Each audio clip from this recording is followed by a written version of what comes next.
Purpose is not your job. It's your fight to stay alive. We've been lied to. They told us that our purpose comes from our title, our rank, our resume. They told us that as long as we're productive, as long as we've got something to wake up for, we matter. And then the job ends, and so do we. But listen closely. Purpose is not your job. It never was. You are not your title. You are not your income. You are not your LinkedIn profile. You are the fire that refuses to burn out when life dumps its coldest storms on your soul. The biggest mistake people make: they confuse direction with meaning. They confuse waking up to a job with waking up to a mission, a paycheck with a purpose. That's why the moment their career hits a wall, they collapse. They fall into the pit of uncertainty and despair because they built their entire identity around a job that was never theirs to begin with. So I say it again, you are not your job. You are your drive. You are your discipline. You are your decision to keep showing up no matter what. Let me tell you something no one else dares to say. The system doesn't care about your soul. The job was never supposed to be your North Star. It was a stepping stone, not a destination. You want purpose. You don't find it on a business card. You forge it in the fire. You create it every single day with your actions, your words, your values. You create it by serving others, by fighting for something bigger than comfort, bigger than safety, bigger than your own little box of certainty. You don't wake up with purpose. You wake up with the choice to pursue it. And that choice, that's everything. Purpose is deciding to show up when no one's clapping. It's choosing to give when no one's watching. It's standing up when life tells you to sit the hell down. It's your pain turned into power. It's your story turned into strength. It's your doubt turned into dominance. And if you're waiting for permission, forget it. No one is coming. No one will hand you purpose on a silver platter. You must build it with blood, sweat, and relentless belief.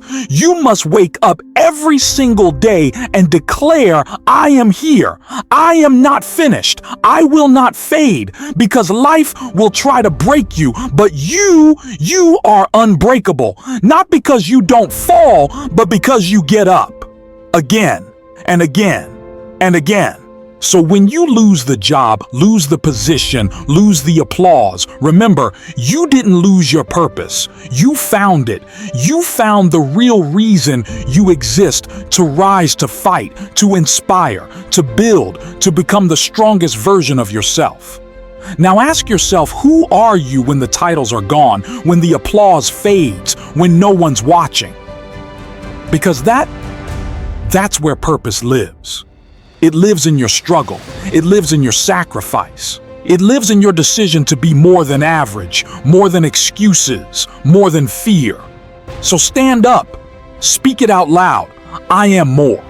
Comment below if you're done living small. Comment, I am more. If you're ready to break free from the lies and build your purpose with fire in your veins and steel in your spine, don't whisper it. Shout it. Own it. Become it. Sometimes you are the problem, and that's exactly where the power is. Let's cut the crap. Let's stop pointing fingers. Let's stop blaming the world, the economy, the government, the boss, the weather, the stars. Sometimes you are the problem.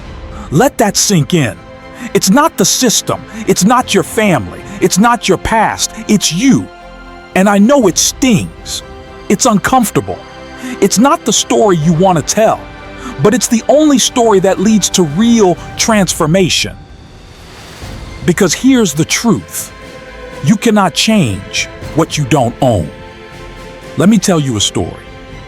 A century ago, women were dying. Not just a few, thousands. During childbirth, healthy women gone. Doctors were baffled. The disease had a name: the Black Death of childbirth. But no one had the courage to look inward. They searched, they studied, they dissected corpses in the morning and delivered babies in the afternoon without washing their hands. Read that again, without washing their hands. And the death toll kept rising until someone stood up and said, "We are the problem." And the world laughed. They mocked him. For 30 years, they called him insane. But he wasn't insane. He was right. And the day they started washing their hands, the death stopped, just like that. So here's the punch in the gut.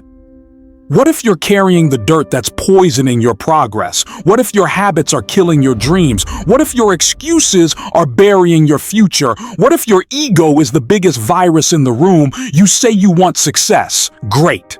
But do you want it more than you want to be right? Do you want it more than you want to look good? Do you want it more than you want to stay comfortable? Because accountability is the price of greatness. You don't get to take the credit and dodge the responsibility. It's not a one-way street. If you want the applause, take the blame. If you want the title, carry the burden. If you want the breakthrough, face the mirror. This is not about shame. This is not about guilt. This is about power. The moment you own the mess, you own the map. The minute you say, "I did this," is the same minute you unlock the power to say, "I will fix this." That's leadership. That's growth. That's freedom. So the next time something goes wrong, don't look around, look within. Ask yourself, where did I go passive? Where did I stop leading? Where did I let fear make decisions for me? Ask, reflect, adjust, then act. Because only those who take full responsibility get full control over their future. This is not about perfection. It's about integrity. It's about owning your role in every win, every loss, every result.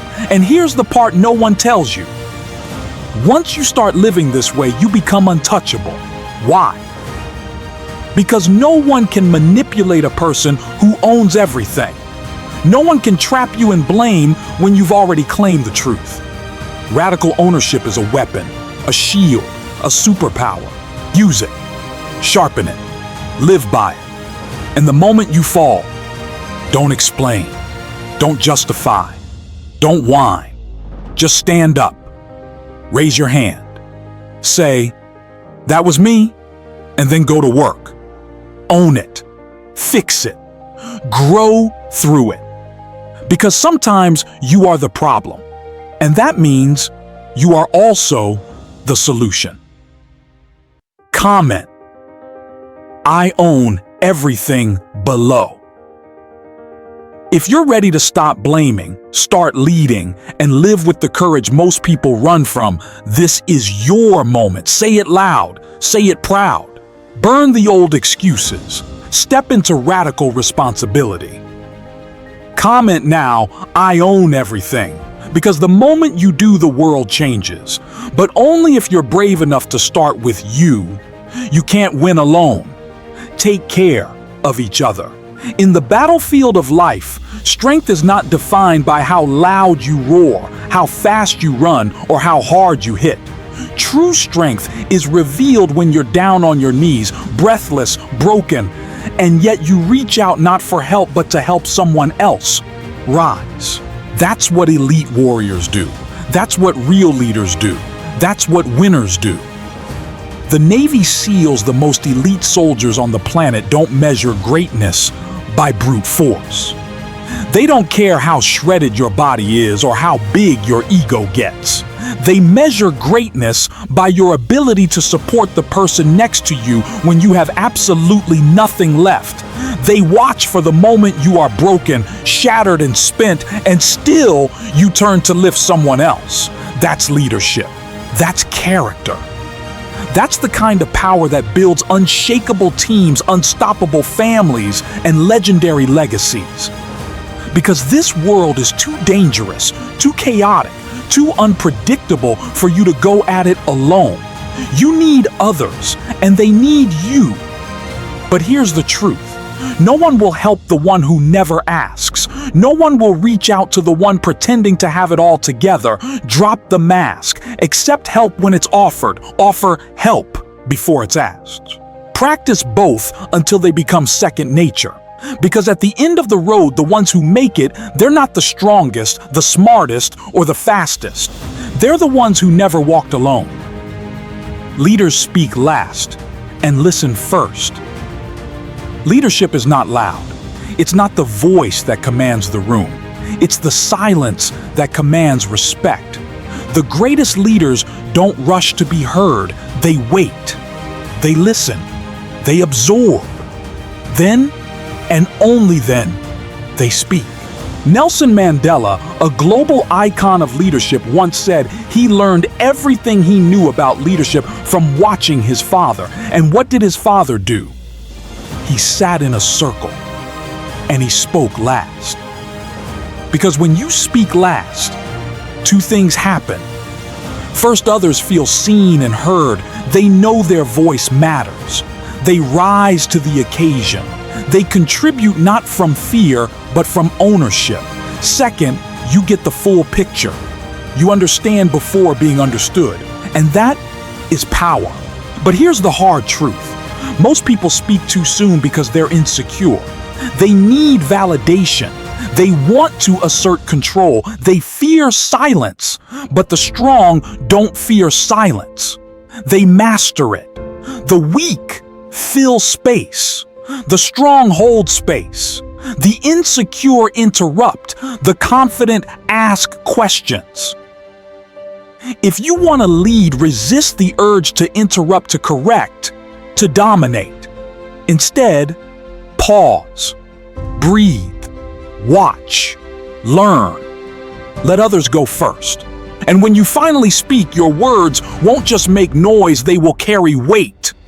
Because the last voice is often the one that shapes the future. The ceramic cup was never for you. Remember, the styrofoam power is intoxicating. Success is seductive, and recognition, it's a dangerous drug. Because one day they give you business class tickets, private cars, VIP treatment. People open doors before you even reach them. They hand you a cup of coffee in a fine ceramic cup, and you start to believe that's you. But it's not. The ceramic cup is for the position. The perks are for the title. The applause is for the role. You deserve the styrofoam cup. And when you forget that, arrogance creeps in. Ego takes the wheel. You start treating people like tools instead of teammates. You confuse admiration with affection. You think respect is automatic. But it's not. Respect must be earned every day, with every action, with every ounce of humility you can summon. Because the moment you believe the applause is for you, you're already slipping. Greatness is not built on grand stages. It's built in the quiet moments of gratitude, in the unseen sacrifices, in the way you treat the janitor the same as the CEO. So yes, enjoy the perks. Use the title, ride the wave, but don't let it become you. Stay grounded, stay hungry, stay humble. Because the world doesn't need more people showing off. It needs more people showing up with grit, grace, and a styrofoam cup in hand. Comment styrofoam mindset below. If you're ready to lead with humility, serve without entitlement, and remember that who you are matters more than what you have. Comment now. Let's build a world where leadership starts not with status, but with service. Styrofoam mindset. That's the spirit of a true warrior.